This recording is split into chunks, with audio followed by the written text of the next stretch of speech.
Hello and welcome to SHOWstudio.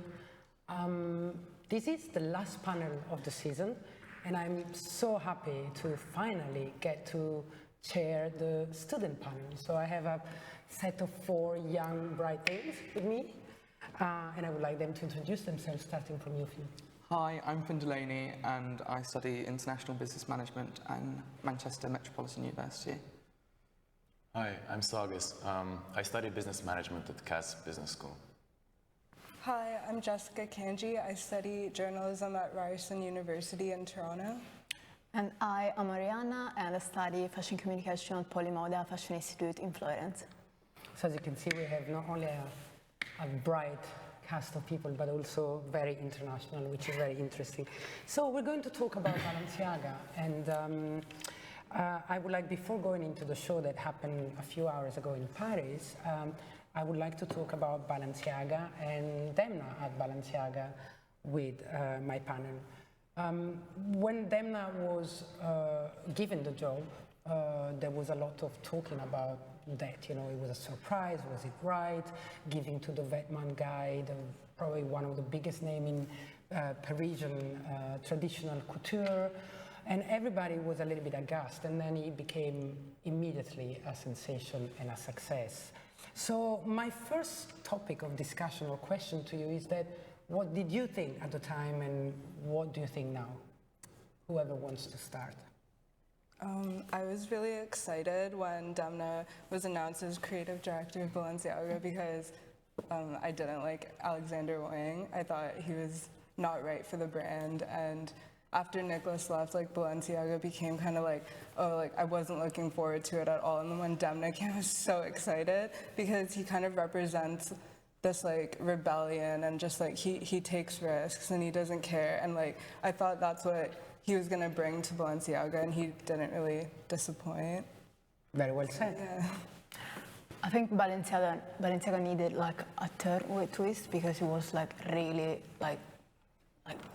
dead. I don't want to say that, but it was really like, it needed to be shaken a little bit and take Demna from Batman, which is basically claiming the anti-fashion, was a really like bold move. So yeah, it was really exciting. So were you shocked or you were excited? Shocked and excited at the same time. Like, I didn't know what to expect, to be honest. When you say that, do you think about Nicolas Ghesquière as well, or just the 2 seasons, 1 year, 2 seasons, 3 seasons of Alexander or Balenciaga, like they call it? Balenciaga. I don't know. I think before Demna, now it's really hard to remember how Balenciaga was before. Oh, really? Oh no, there's some shows of Nicolas that still resonate in many designers' minds, but yeah, I think that's interesting. I didn't expect that. What about you guys? I was happy that there was a change because there was obviously something wrong with Wang. And when Demna became creative director, he was doing those amazing shows in like the Chinese restaurant and things like that, which were insane. For Vetements. For Vetements. And he was definitely creating the buzz that the industry needed at the time. It was becoming too clean cut, and there was something going on. And when he came in and they said, you know, he's going to take over Balenciaga, I was like, obviously. It was sort of one of those things. I didn't feel... Oh, you thought obviously? Yeah, I did, because he creates shape, he creates volume. It was very like, although there was a lot of Margiela referencing, we're going to talk. Balenciaga was like an obvious choice for the house that was open at the moment, and it needed to be rejuvenated, and what they were doing was that. I mean, I was expecting people saying needed to be rejuvenated, but I would never expect someone to say the obvious choice. So I'm very, very intrigued by this. He was at his, you know, like when a new brand has those 3 seasons and it's going amazingly for them. I think when you're having that much success and all of the online stores were trying to get him at the time in Vetements, like they're trying to stock him, it was obvious that he wanted to go to a house. And I think that was...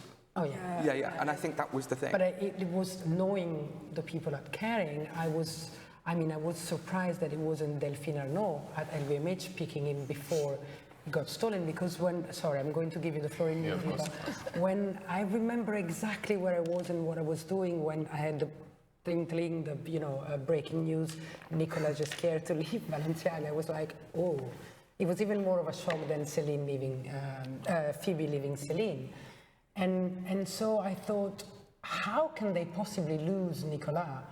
And then, I mean, I even forgot the little interregnum of Balenciaga, but, and then getting all the way to get Demna, I thought it was amazing, but I was surprised that that happened, honestly. Ironically. Shall we just listen to what he said and then we discuss I thought that was a bit surprising, to be honest, because at the time, I mean, he was a really exciting designer, but a house like Balenciaga, after only like, 3-4 seasons that he had at Vetements,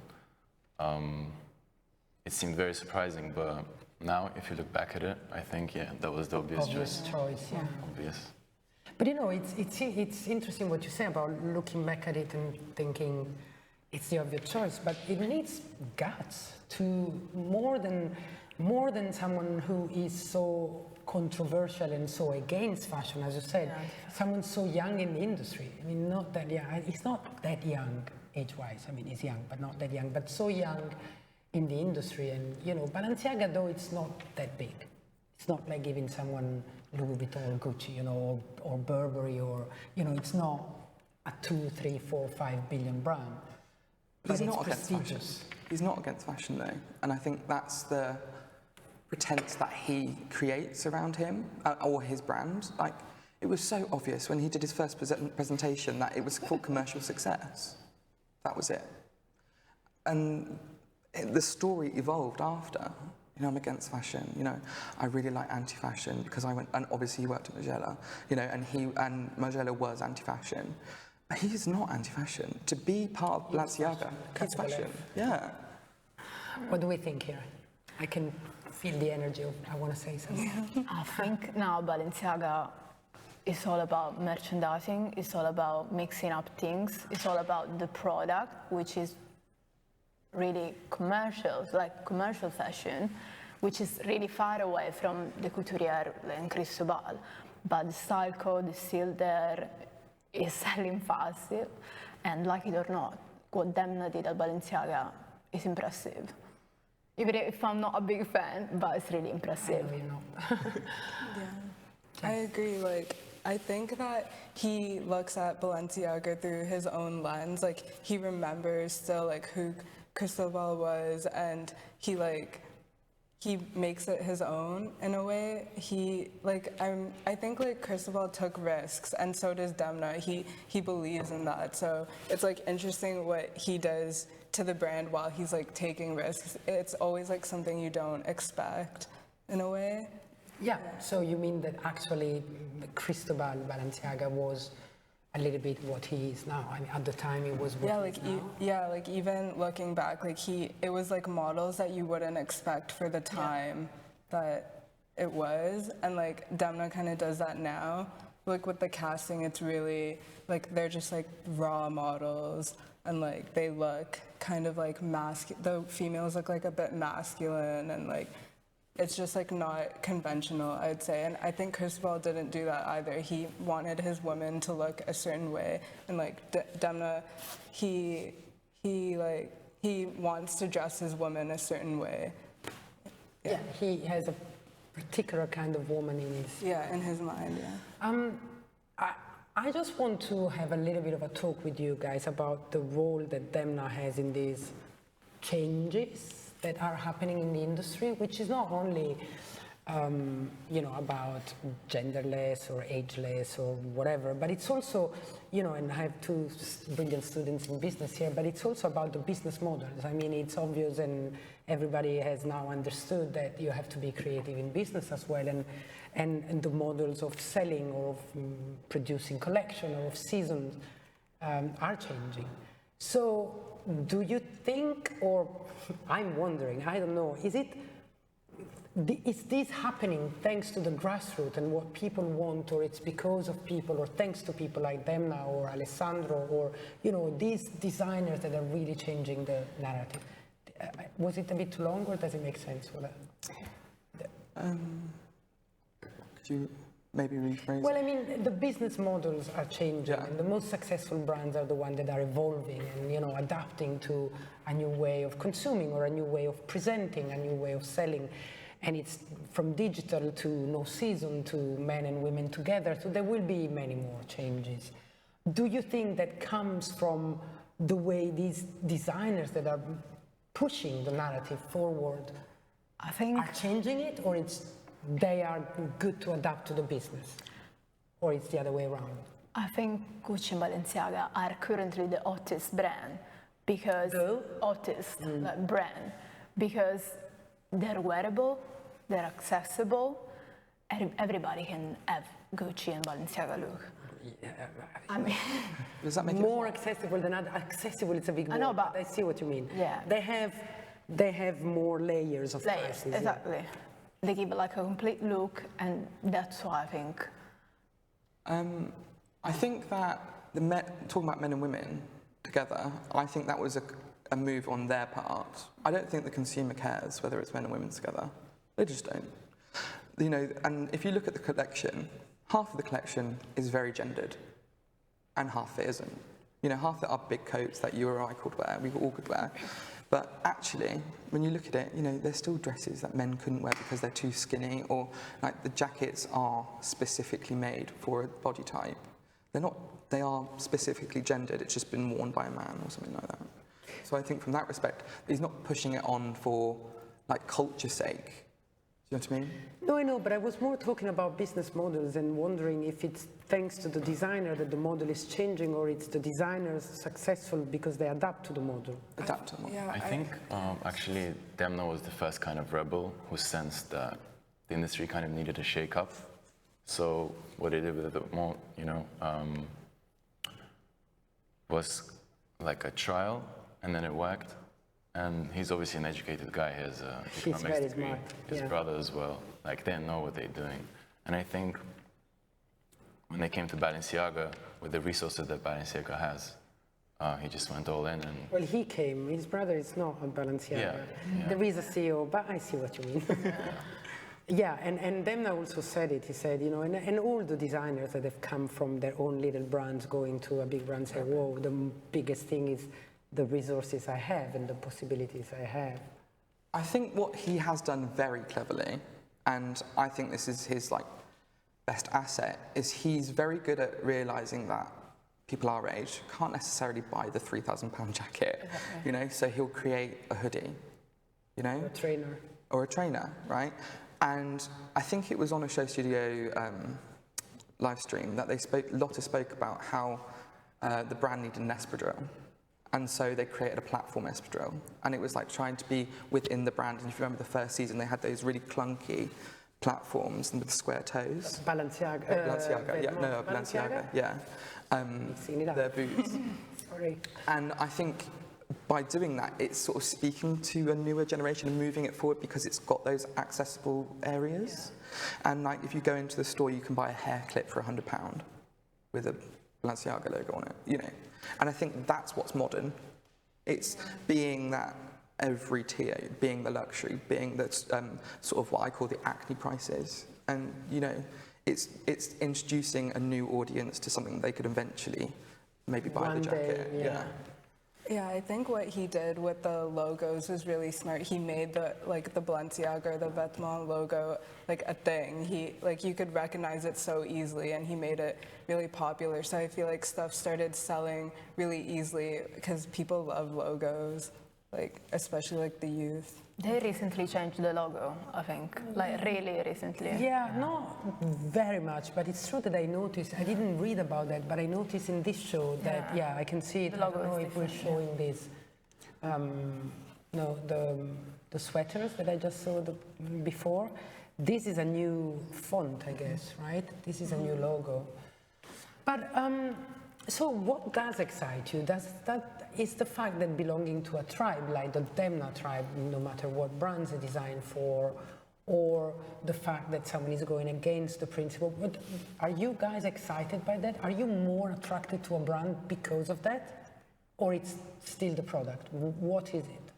I'm excited by how there's like such a close-knit family around Balenciaga and like I'm just gonna pair them together, It's a like tribe. Vetements. Yeah, like I can't think of any other big conglomerate brand that like has such a culture around it, from the fit model to the soundtrack. Like Balenciaga is so precise.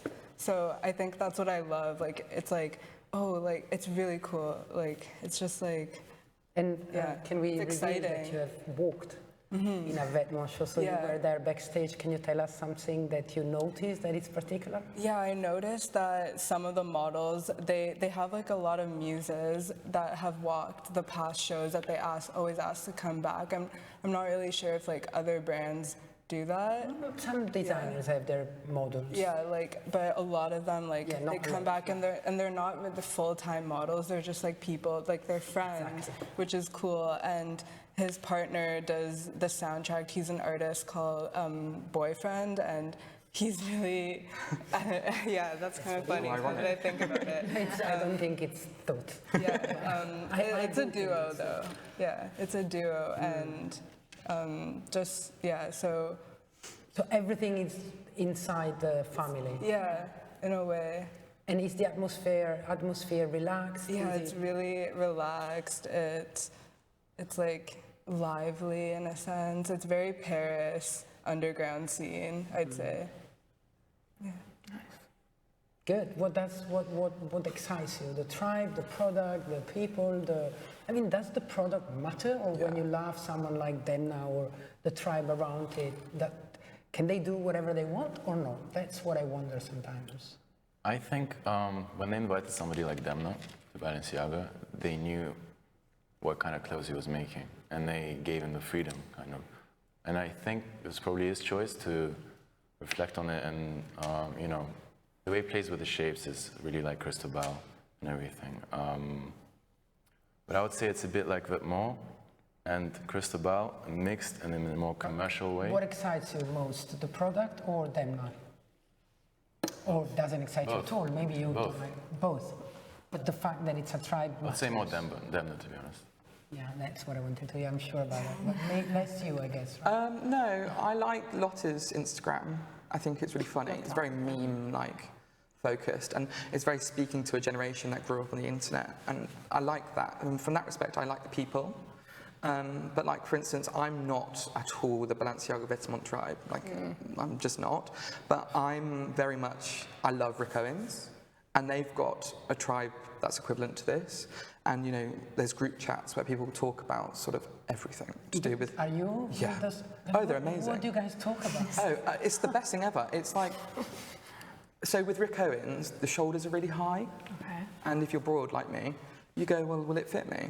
And they go, yeah, but you're going to have to size up. Or you won't be able to buy this one, you'll have to buy the longer one. So you talk to people you don't know that are passionate about Rick as much as you about the shoulder of your coat. The shoulder of the coat, where the pocket's placed, you know, or we'll talk about the collection, and then the collection was yesterday, the day before, and we just spoke about it and how much like a lot of them hated it and things like that. But so the product matters.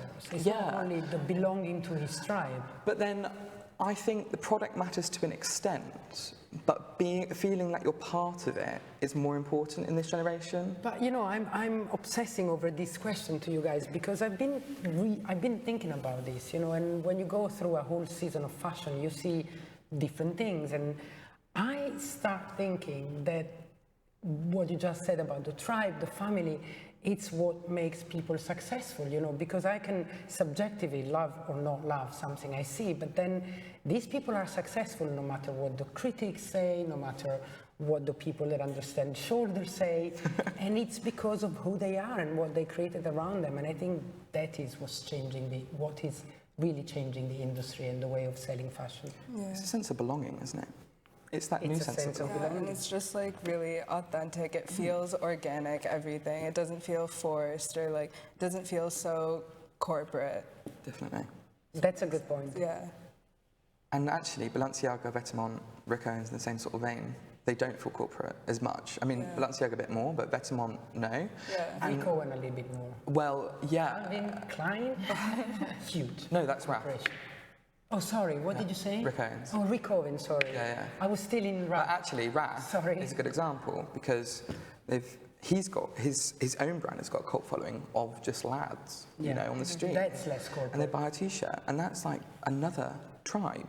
And this, because I think for a long time there was no sense of belonging, and now there is. But what I just two words about Rick Owen, and I totally agree with you, but what's amazing with Rick Owen is that he manages to do things that are more ideologically designed and things that can look weird to people that don't understand, but mix it with things that you absolutely want to wear. And so apart from his intelligence and cleverness, it's this ability to be independent and be able to be standing with strange, incredible shows that are just unbelievable.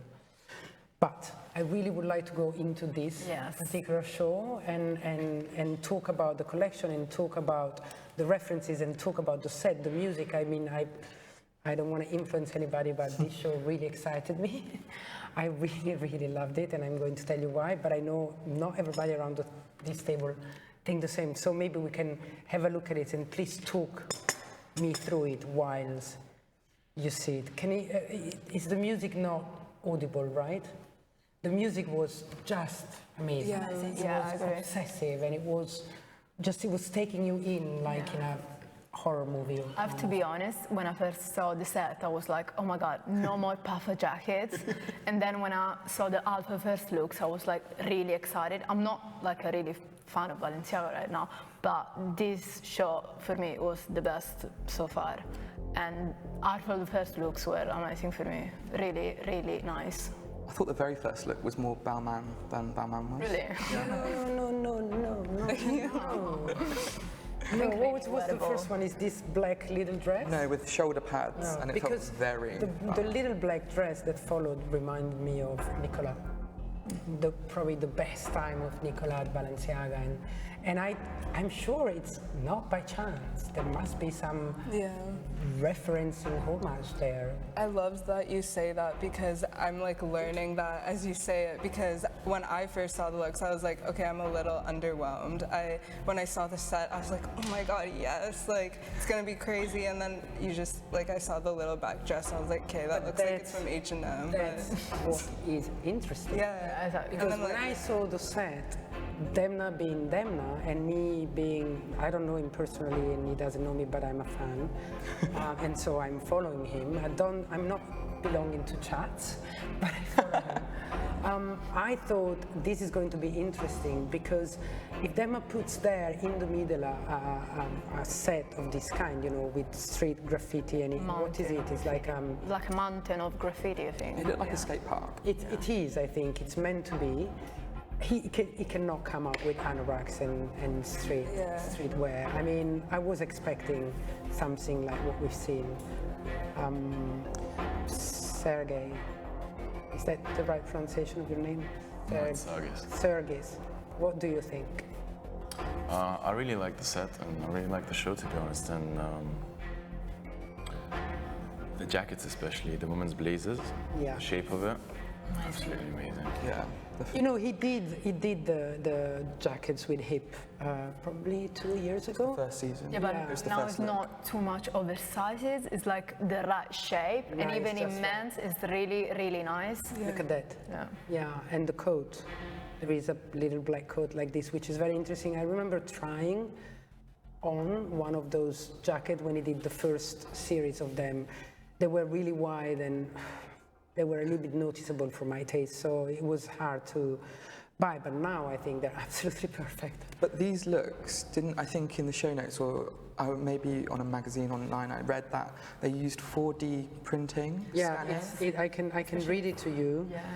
Balenciaga's sculptural tailoring has been re-engineered for today through a high-tech molding development involving 3D, body scanning and digital fitting. Isn't that the future of couture?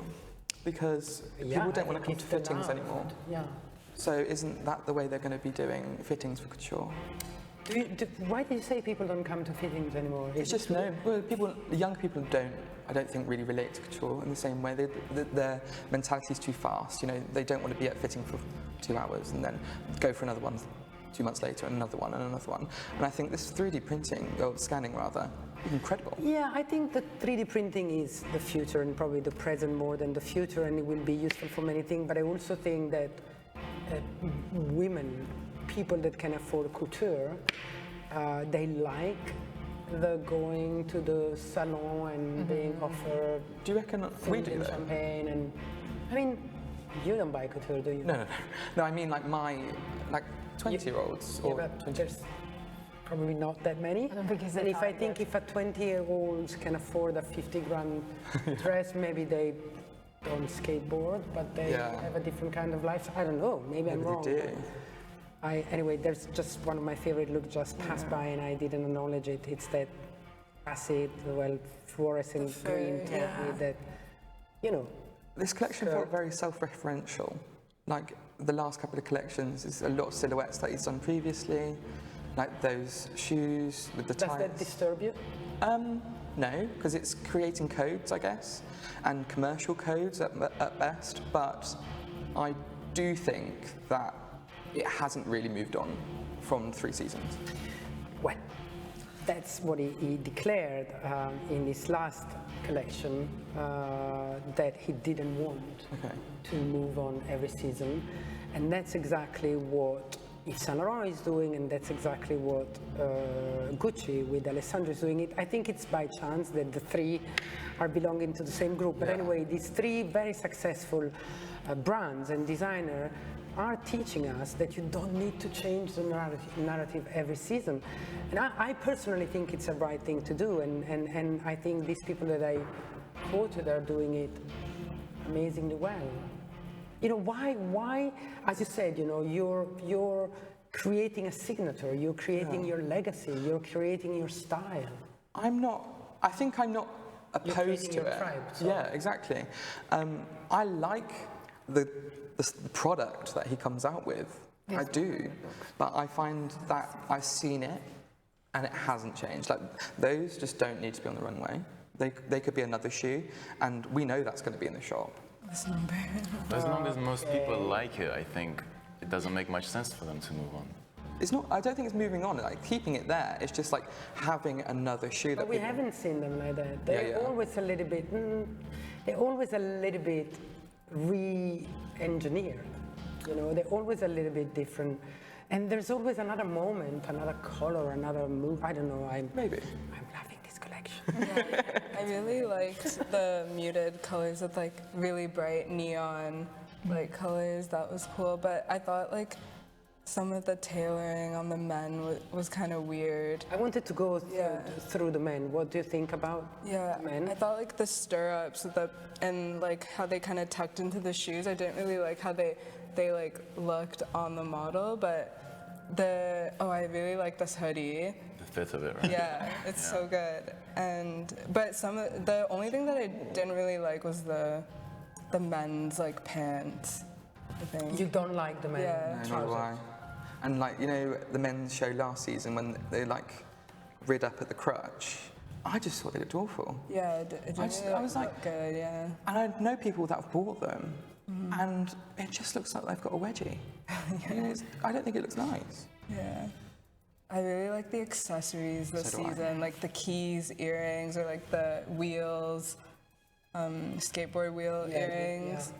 These shearling topped bags are insane. I love them. They kind of remind me of the IKEA bag, I have to be honest. But he's done that for a few seasons now. Yeah, but I mean, that bag with green and pink with stripes, I don't know, whatever, The bazaar. 3 years ago. I mean, I have a whole collection of them that I buy in the streets of India for $1. I thought it was genius to do that. Definitely. And it's not a particular, because I think for that shape as well, the construction's not very hard. So when it actually comes down to making it, it's not that hard. It's quite expensive, I must say. Yeah, It's quite expensive, but it's, Yes? One thing that I wanted to mention was I just saw the LGBT flag, and I thought that it was, like, as we saw in the Burberry show, I thought it was so forced and, like, so corporate or whatever, like, doing it for, like, such an obvious reason. And then this was, like, it was, like, chill, it was subtle, like... Why? Why? Tell me why. It wasn't so in your face. It wasn't, like...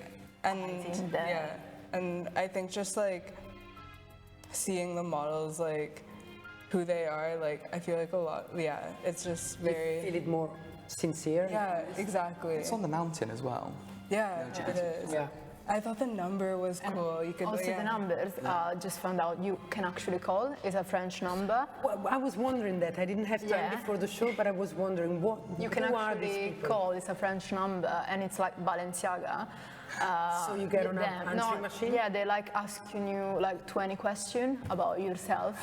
They like register the question. Customer yeah. capture. Yeah, exactly. It's like a line. So they make it into a gimmick, a game, something funny and modern, Yeah, but they ask you, actually like- they're capturing data. Yes, they actually ask you nationality, the first best CRM. language, age. How old you are, yeah. How old are you? Yeah, yeah. And then in the end they say thanks, bye. Yeah, thanks. We register your call. Bye. I can't believe it. So people actually do call those numbers. Yeah. and There's they're- the LGBT flag.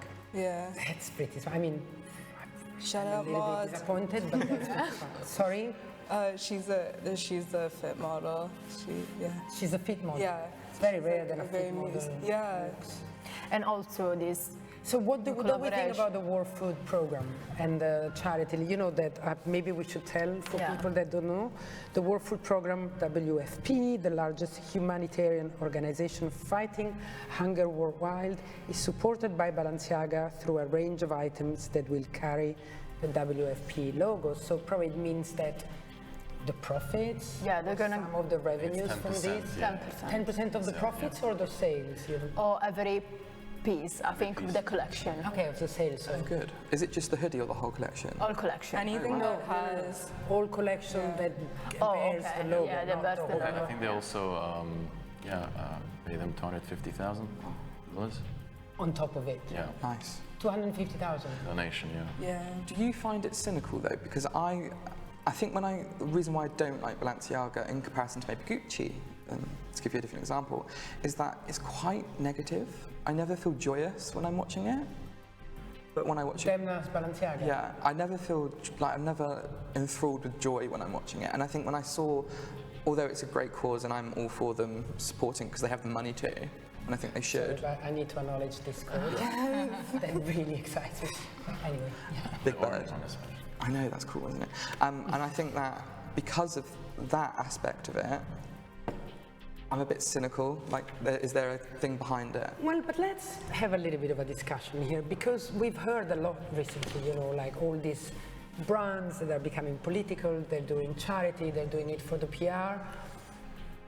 I mean, this is not what I think about the brand, but what I think is that I don't care what people do things for, they do it, you know, and I think that it's, you know, where the world is going right now, if people that are really rich and brands that are really cash rich don't do that, it's awful. Yeah. So the motives behind, they're not going to change the world, but like Hollywood and fashion have the biggest audiences in the world. I mean, whatever Hollywood and fashion does, we know.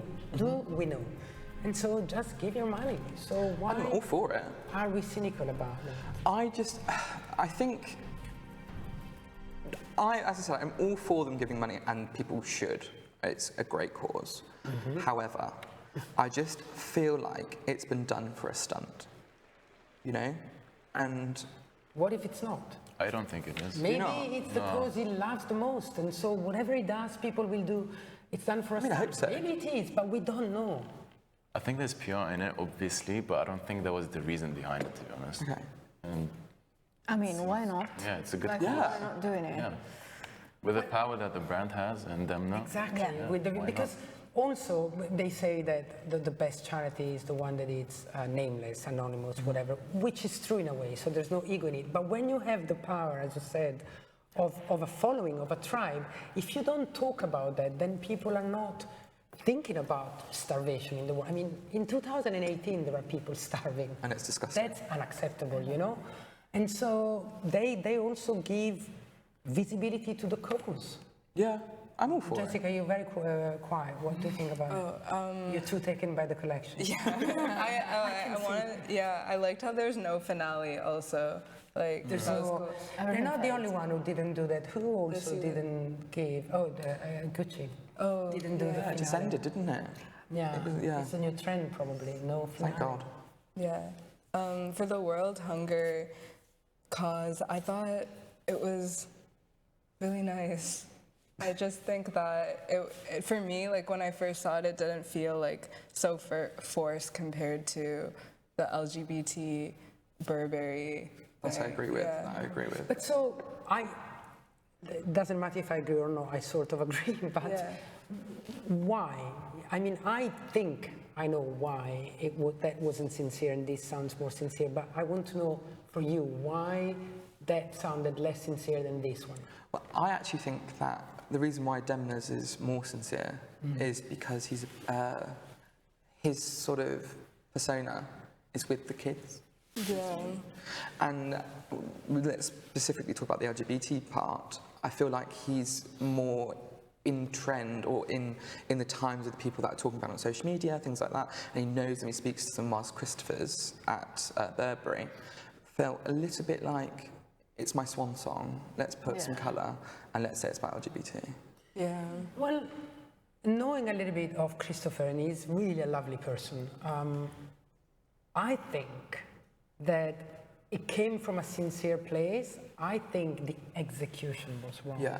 And that's the problem. Sometimes you have a good idea, a good strategy, but if you executed it wrongly, then you kill it, because everybody said that, you know, and I think it was the whole thing around that, probably also the brand, where it stands today, you know, and also for 2 seasons trying to go back to the Czech and taking the piece of the chap, whatever, and then this suddenly, but I think, I'm convinced that from him, it came from a real place. Ironically, last season for Burberry, I felt would have been a better time to do the LGBT thing with the neon stripes on the coats. I thought, yeah, that'd be so cool for LGBT. It just felt very modern. Whilst this I don't felt as modern. The collection before I thought was very, very Burberry, very 21st century. And the little bit of colour that they introduced last season with the laminated checks and trench coats were incredible. And if they said that was LGBT, I would have been fair enough. Yeah. But yeah, I just thought, like, are any of these, like, I know Adwa Aboa is lesbian, but, like, are any of these models even LGBT? Like, I don't know. Not one is trans. Like, yeah, not one is trans. Like, I thought that's so important, like, representation. If you're gonna do, like, a collection so heavily based on this community, like, you should have, like, all, Definitely. like, Spectrum. yeah, the spectrum. So anyway, I don't want to talk about Burberry.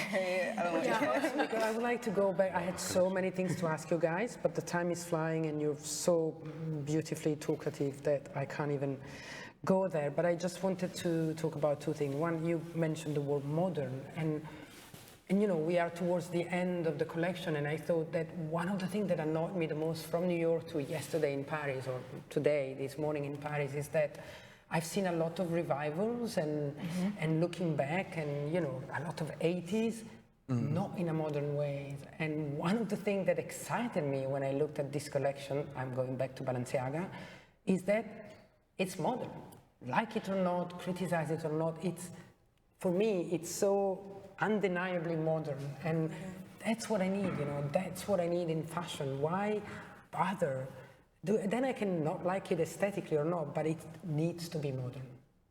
Yeah, it's very now, like, it's like he was looking to the street for inspiration, or like the 7-layer jackets is so now, like, it's cold in Paris, like, I don't know. It's cold here. Yeah, it's cold here. And it's wearable. It's cold Yeah, it's wearable. I think it's wearable. Yeah. That's the main thing, that you can wear it. Is that what makes it modern? Yeah. I think so, yeah. I have to be honest, yeah. But what I wanted to add was, you know how Galliano says that the couture for him is the experimenting, and then he takes it to like the ready-to-wear? I feel like he does it at Vetements, and then brings it to Balenciaga. Sure. Because like these coats, like the one you love, they're tucked under. He did that with the bomber jacket last season. And then if you look through it, like the gloved polo necks, he did it this season with the camo. So he's obviously referencing himself and going, okay, I can be more experimental at Vetements and then take it to Balenciaga. To a different level. Exactly. That's very smart. Yeah, exactly. I think I like it because it's not really Vetements this time. I feel it's more him at Balenciaga, and that's why I think I like it. I don't know, I really enjoyed the first half of the looks. Not this, but the first half. And I think, and I think this time it was less vêtements, finally. Yeah, I read online that someone said that Balenciaga under Demna is like now couture vêtements, which like That's cool. maybe yeah, like Maybe that's what we want. yeah, maybe that's what we want. I think in this collection he went back to being more Balenciaga and less Demna. You know, in the last collection he also said I needed to be me. I needed to bring me on the Balenciaga catwalk, which, you know, I respect. Here he managed to cleverly mix the two. I think. Yeah. There's still a lot of Referencing- similarities, like Yeah. the layering, Yeah. excessive in Vetements and now in Balenciaga as well. More so in this collection than the last one, obviously. Right? Yes. And another thing I wanted to touch upon with you guys is appropriation, referencing, or stealing. So, you know, there's been a lot of talking for them about he is appropriating Margiela maybe a little bit too much. What do you think? He is. There you go. I think Do you think he's I don't think he not denies cleverer than that? He doesn't deny it though, does he? So what is he doing? Is he appropriating? Is he copying? Is he referencing? I think he's Is just I think he's just inspired, and a lot of brands reference. So, or like, sorry, a lot of designers reference, and maybe like this is just his in-your-face way of referencing. But I agree. It is his version of referencing. However, a lot of his stuff is just Margiela with a different logo on it. And that's what makes me a bit angry, because I'm a lover of Margiela, especially old Margiela. And like, if we take this season, for example, that he did at Vetements, the tabby boot, which was very controversial, he reappropriated it and he did it in tapestry, which they did in 2012, I believe. And then the Queen heel, which they did for the tabbies, was like artisanal a couple of seasons ago. So it is just a complete copy. And that's what annoys me. Well, this is such a copy that it's not even a copy. I mean, it's obvious. It's just bring it back. They shouldn't be allowed it into. They shouldn't be allowed it to bring it into production. They didn't, right? Also, there's a lot of talking about the fact that they aren't actually bringing it into production. It was They're just not. paying homage. I think so. I think it was only on the catwalk. Then what's the point? And I don't think he will produce them because homage. that's just that's I too think much. that was his point, to make a whole talk around it. It was the elephant in the room. That was the name of the collection. So I think it was We like needed to do that because people were saying what you guess. just said. There's so many Exactly. looks that are Margiela with a change of labels. You know, it's. And so he said, okay, fine. Let me do the most obvious Margiela and let me just put it back on the catwalk as it is. And just say that fashion clones, copycat, Diet Prada now is like even a trend. So being on that Prada page is also, I think, Yeah, a it's good free. thing. It's free advertising, isn't it? Yeah, I don't like Diet Prada. That's a different conversation. I like it. That's a different conversation. But so yes, I mean, there's been a lot of talks, not about Demna, but in general about also cultural appropriation. And like now suddenly, I don't know if it's thanks or because of Diet Prada, but you have to be careful whatever you do. Also thanks to the digital possibilities, you get caught for everything. But isn't that, I mean, we don't live in a vacuum. We have images bombarding us from right and left. So, I mean, what do you guys think? Can we create something really completely new every time we take a pencil in our hands? I think everything has been done, so there's nothing new to be created. And what is happening now in fashion system is just mixing up things. And if you steal, I think you're good. If you copy, you're bad.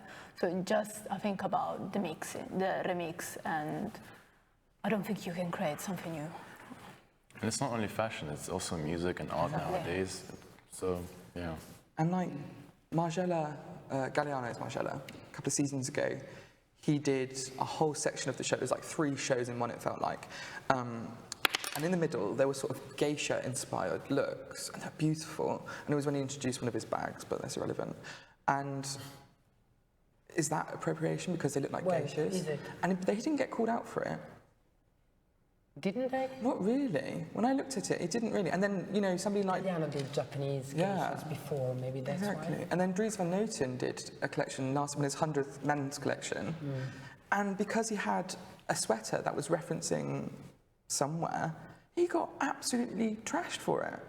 But he's genuine. I think there's a difference between genuine copying and showing homage to a culture and just using it for commercial gain. I think there's a bit of a...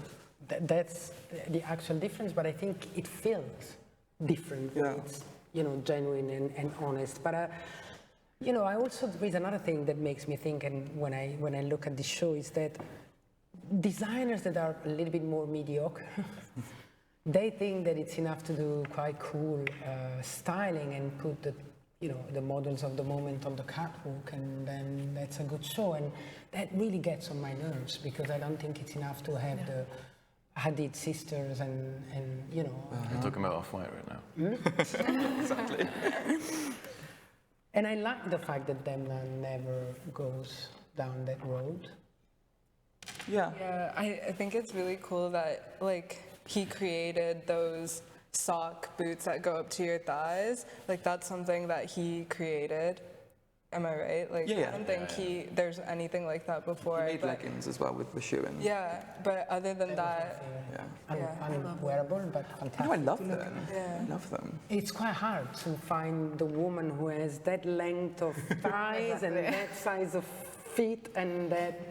Yeah. Impossible. Just say it's ruching. You need sizes, you know, but it was really cool. yeah. But, like, other than that, like, fashion is referencing and making it your own. So I think a lot of people, when they see a new designer at a house, they're like, oh, how are they gonna, like, interpret this designer? And maybe it's not about, like, making it the same. Maybe it's about, like, seeing it through your own lens. And I think that's really I think important. having the eyes open to what's going on in the street is very important, more and more. And another thing that I want to hear your say about, it's the famous paparazzi campaign that, you know, Canje did just before, but I don't think this one was made because of that. But they're friends, aren't they? But I think also it's about, if you're a creative person, if you're a designer, you know you see what's needed. You have these new ideas that sometimes are the same. I don't think that Demna saw Canje campaign said, oh, I'm quickly going to do the same. But Demna consults for Yeezy, or did consult for Yeezy. Who did? Demna. Oh, really? Yeah. Wow. So I feel like they probably, not that they've copied each other, but they've probably had discussions with different people in their groups and gone, do you know what I want to do? I want to do a paparazzi collection. And it's just done that, you know, and it's met in the middle. That would have been cool. I think it's more about understanding what is the good visual today, or what is modern, what is attracting your attention. I mean, it's not my favorite campaign, but I like the Yeezys more. I don't think he copied Yeezy. I thought the Yeezy one was better personally, because she posted them on social media, I believe. Yeah, and it looked like it was actual paparazzi photos. And that felt quite cool. Yeah. It wasn't even her, right? No, she did it her first. Oh, the one, Yeah, and then there's just, like, these Instagram influencers that did, like, they the same poses as Kim. Oh, that's Paris Hilton. That's Paris Hilton, yeah. That was later. So she did the look first in the clothes, and then they brought in all the people that she knew or related to. But I think these two campaigns have different messages. Yeah. They're talking about two different things. And aesthetically, they're so different. Yeah. It's the same customer. Is it? Yeah, I agree. Balenciaga and Yeezy is the same customer? Yeah. No. No. But I would say the Yeezy customer is the Balenciaga customer. Yeah, okay, that's more one. Is it what? Vice versa. That's Yeezy is way more niche. And Yeah. Yeah, Easy is very, and also it's a tribe that you have to decide you want to belong to. Yeah. Which is a different story for me. But they both speak it's to not streetwear. the same tribes. I think Yeezy was more about, like, you know, the army of Yeezy, and, like, same thing it does as fashion shows, like, you know. Did. Yeah, and it was basically Kim K and all the other women, like, wearing exactly the same things, and then even the musician Diplo, he, like, did it basically a meme, sure. pretending to be them. Yeah. The shorts, sorry, I don't really like them. Oh no, I don't either. It's horrible. What you don't like? Like the shorts, like that leggings shorts. I don't know. I just don't like They're it. very now. Yeah. Yeah. That athleisure, Yeah. as the Americans. Yeah, that's another panel. Yeah. That's another panel. So yeah, so what do we think about the Balenciaga paparazzi campaign? Not much enthusiasm here. No. I liked it. Yeah. The bags, I'm just looking at the bags in in the paparazzi shots. They're all copies of other companies' bags. But that's not by mistake. No, I know. Okay. But like, I feel, how are they getting away with it? We don't know. We don't know. Because the what's chain one is a Chanel bag, that's a Louis Vuitton bag, you know, that's the Chanel bag. That's Balenciaga. Yeah, I don't think they're produced. I think that they're. Yeah, they are. They're in the store. Yeah, I saw them at So they the- sell that. They sell the Alma Chanel one. Vuitton bag Yep. with Balenciaga Yeah. written on it. It's in Dover Street Market at the moment. Okay. Sorry, Well, earlier. yeah, that's another story. I don't know how they get away with that. I don't think they made deals for that. No. So I liked Alec Weck in this campaign. I always think that they always use her for their campaigns. Alec. Yeah. Alec Oh, Weck. yeah. Yeah. And I think I liked her in the campaign. I like the images, actually. Yeah, the images are good. They used an actual paparazzi Oh, did they? company Yeah, for it. That was that's cool. what I was wondering. If Yeah. really They was use the paparazzi or was like, A oh, okay. street photographer it was. Yeah. I should have his name here. It's a street photographer, yeah. So yeah, so you can see that the photos are quite authentic in that kind of style. It does look quite cool. Like, I mean, for a person it's that getting doesn't there. like it, It's getting I there. appreciate the campaign. Like, I think it is quite, it's not necessarily new, but it's good for now, and it's very speaks to people. I think it speaks to streetwear, Yeah, street style people. Like, it does relate. From a communication point of view, it's really good. I Yeah. think. Really effective. Yeah. And from a visual point of view, I don't know. not your cup of tea. No, Do you think he's going to stand the honestly. test of time? I don't think it matters. Do you know? For this campaign, I don't think it matters. I think that's something of the past. Really? Trying to start. I think what matters today is more of a legacy, more of a signature, more of having created a world than having a coat or an image that your children will study. Yeah. It's not Irving Penn or I don't know. I think that's changing as well, but time will tell. But I think these people don't really care about that, right or wrongly. Maybe. Anything else, or shall we give them a little bit of a round of applause? More than happy to. Thank you, panel.